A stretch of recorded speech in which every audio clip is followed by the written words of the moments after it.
Hello friends welcome back to our channel. केमन आछो तोमरा? आशा करछि भालोई आछो एंड आमी अनेक भालो आछि। तो आजके चले आसलाम नतून एक ब्लग निये। अनेक दिन धरे ब्लग करा हय ना, तो भाबलाम चलो आज के एक ब्लग तो देवाई जाए ना।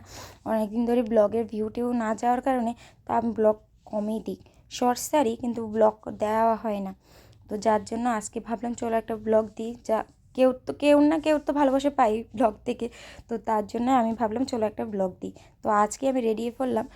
चले আজকে আমি আর তোমাদের দাদা মিলে যাব ডাক্তারখানাতে, কারণ ওর ডাক্তার দেখিয়েছিলাম 2-3 দিন আগে, তো তার জন্য রিপোর্টস করানোর জন্য দিয়েছিল। তো আজকে চলে আসলাম রিপোর্টের জন্য।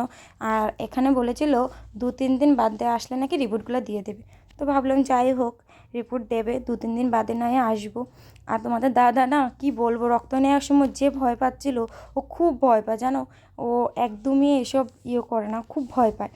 তো যার জন্য আমি গিয়েছিলাম ওর সাথে, মানে একা একা খুব ভয় পায়। তো যার জন্য চলো আমিও যাই, এসো বলে আমিও গেলাম। কি বলবো, ও হেলমেট দিয়ে রেখেছিল যার জন্য ও ঠান্ডা লাগেনি, কিন্তু প্রচুর ঠান্ডা লাগছিল আমার জানো। কি বলবো, এত ঠান্ডা লাগছিল, রোদও ওঠেনি, দেখছো এক ফোঁটাও কিন্তু রোদ নেই। তো যাই হোক, বাড়িতে চলে আসলাম ঠান্ডা নিয়ে। আর বাড়িতে এসে দেখি সোনা পাপাটা আমাদের বাড়িতে। আর বলে দিই ওকে, ও হচ্ছে আমার ভাসুরের ছেলে। আর ওর বয়স এখন প্রায় 1.5 মাসের মতন হবে। আর ও নাকি আমাদের বাড়িতে এসেছে। তো ভাবলাম চলো ওর সাথে একটু খেলা করা যাক। তো ওর সাথে খেলা করে বাইরে এসে দেখি মা আর তোমাদের দাদা মিলে এসব কী করছে। মুরগের ঘরের মধ্যে আগুন জ্বেলে দিয়েছে। আমি বলছি এগুলো পুড়ে যাবে তো?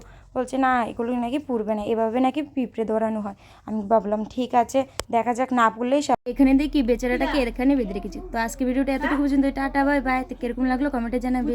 Love you.